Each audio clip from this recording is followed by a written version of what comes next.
Subscribe करिए rising Uttar Pradesh को और दबाइए इस बेल आइकन को ताकि आप पाए यूपी की न्यूज अपने मोबाइल पर सबसे पहले। नमस्कार, आपका स्वागत है राइजिंग उत्तर प्रदेश के एक और फ्रेश वीडियो में। तो चलिए शुरू करते हैं आज के फटाफट खबरों को। राज्य में आज से मौसम का मिजाज बदलेगा। मौसम निदेशक जेपी गुप्ता के अनुसार पश्चिमी उत्तर प्रदेश में तेज धूल भरी आंधी और गरज चमक के साथ हल्की बारिश हो सकती है।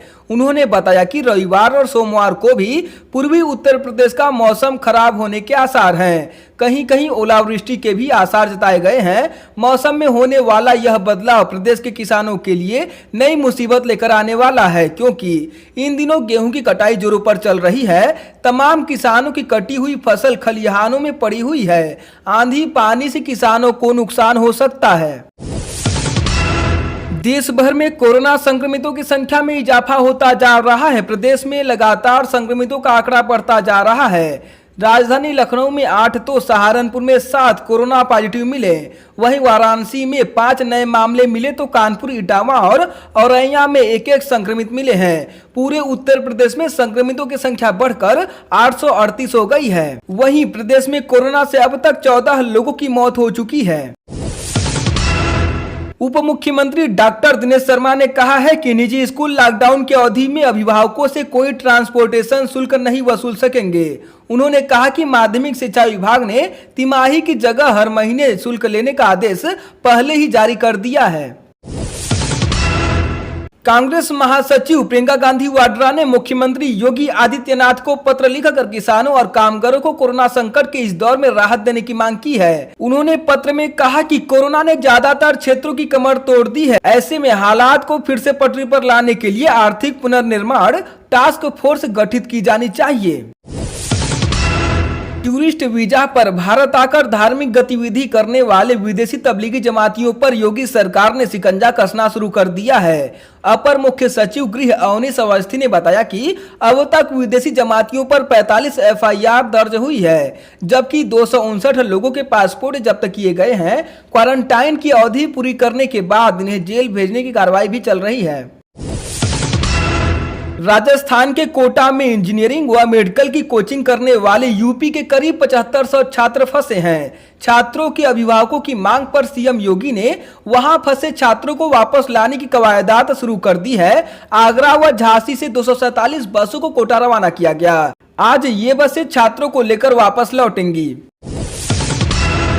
ताज नगरी आगरा में पारस अस्पताल कोरोना का एमपी सेंटर बन चुका है। इस अस्पताल में अब तक 28 रोगी संक्रमित मिल चुके हैं। जिला प्रशासन ने अस्पताल संचालक डॉक्टर अरिंजय जैन व प्रबंधक एसपी यादव के खिलाफ जानकारी छिपाने के आरोप में केस दर्ज कराया है। यह केस आईपीसी की धारा 188, 269, 270, 271 के तहत न्यू आगरा थाने में दर्ज हुआ है। आपको बता दें कि आगरा में अब तक 174 पॉजिटिव केस सामने आए हैं। इनमें 152 तबलीगी जमाती हैं। सीएम योगी आदित्यनाथ ने अधिकारियों को निर्देशित करते हुए कहा कि किसी के पास राशन कार्ड अथवा आधार कार्ड हो या ना हो, वह शहर का नागरिक हो अथवा गांव का हो, अगर वह जरूरतमंद है तो उसे खाद्यान्न अवश्य मिले। गोंडा जिले में कोरोना का पहला मरीज मिलने से प्रशासन के होश उड़ गए हैं। तत्काल कोरोना पॉजिटिव को घर से लाकर क्वारंटाइन कराया गया है। गांव में भारी पुलिस बल और स्वास्थ्य टीम पहुंचकर जांच में जुट गई है। यहां आने जाने वालों को प्रतिबंधित कर दिया गया। अधिकारियों का कहना है कि मरीज व घर वालों के संपर्क में आने वालों की जानकारी ली जा रही है। इन लोगों को क्वारंटाइन किया जा रहा है। जिले में पहला कोरोना मरीज मिलने के पश्चात लोगों से लॉकडाउन का सख्ती से पालन कराने की अपील की जा रही है। कोरोना वायरस से संक्रमित किसी मुसलमान की मौत के बाद उसे दफनाने को लेकर लखनऊ के दारुल उलूम फरंगी महल ने फतवा जारी किया है। ऐशबाग ईदगाह के इमाम मौलाना खालिद रशीद फिरंगी महली ने कहा कि कोरोना से मौत पर भी पार्थिव शरीर का अंतिम संस्कार डॉक्टरों की गाइडलाइन के हिसाब से किया जाएगा। वाराणसी में 5 नए मरीज मिले हैं। पांचों का संबंध दिल्ली की जमात या उनके व्यक्तियों से है। इनमें से 3 व्यक्ति क्रमशः मदनपुरा का 55 वर्षीय व्यक्ति, हैदराबाद का 40 वर्षीय व्यक्ति व नक्की घाट निवासी 70 वर्षीय व्यक्ति जमात में शामिल थे। वाराणसी में कुल पॉजिटिव केसों की संख्या 14 हो गई है, जिनमें 5 केस ठीक हो गए हैं। एक व्यक्ति की मृत्यु हुई है और 8 आइसोलेशन वार्ड में भर्ती हैं।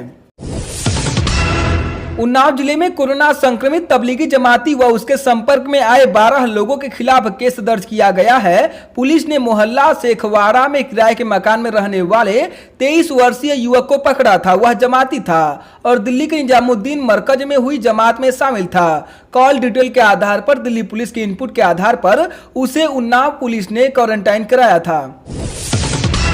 मऊ जिले के औसतपुर निवासी बिल्डिंग मटेरियल की दुकान के संचालक से इनामिया अपराधी लालू यादव के नाम पर 10 लाख रुपए की रंगदारी मांगी गई। इस मामले में पुलिस ने क्षेत्र के 4 युवकों को उठाया है। इस कार्रवाई के बाद क्षेत्र के कई अन्य संदिग्ध बदमाश पुलिस के रडार पर हैं। साथ ही पुलिस इनामिया बदमाश की फिराक में भी सक्रियता से जुट गई है।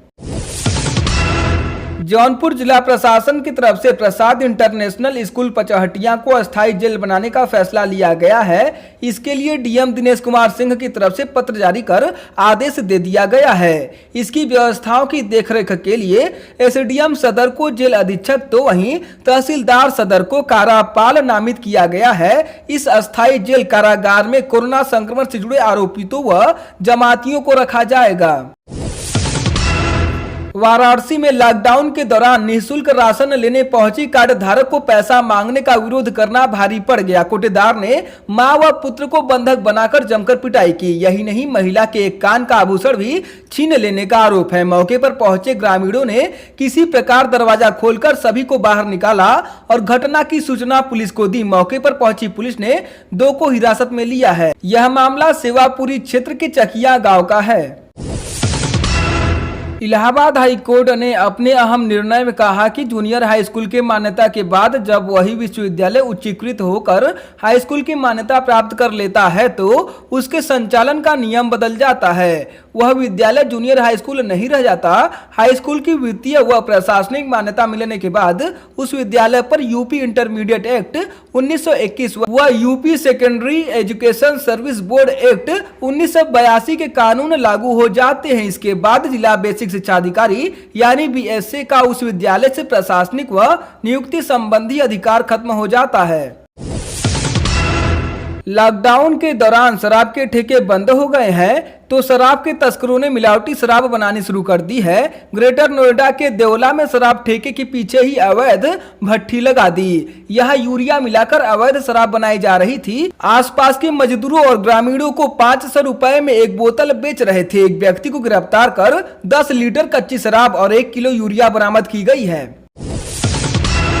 कांग्रेस नेता राहुल गांधी ने अमेठी में जरूरतमंद लोगों की मदद के लिए 5 ट्रक चावल, 5 ट्रक आटा, गेहूं और 1 ट्रक दाल के साथ तेल, मसाला एवं अन्य खाद्य सामग्री भेजी है। अमेठी जिला कांग्रेस के प्रवक्ता अनिल सिंह ने बताया कि अमेठी में कोई भूखा न रहे और हर जरूरतमंद के पास राहत सामग्री पहुंचे, यह सुनिश्चित करने के लिए अमेठी संसदीय क्षेत्र की 877 ग्राम पंचायतों एवं नगर पंचायतों, नगर पालिकाओं में आज तक राहुल गांधी की तरफ से 16,400 राशन किट वितरित की गई है।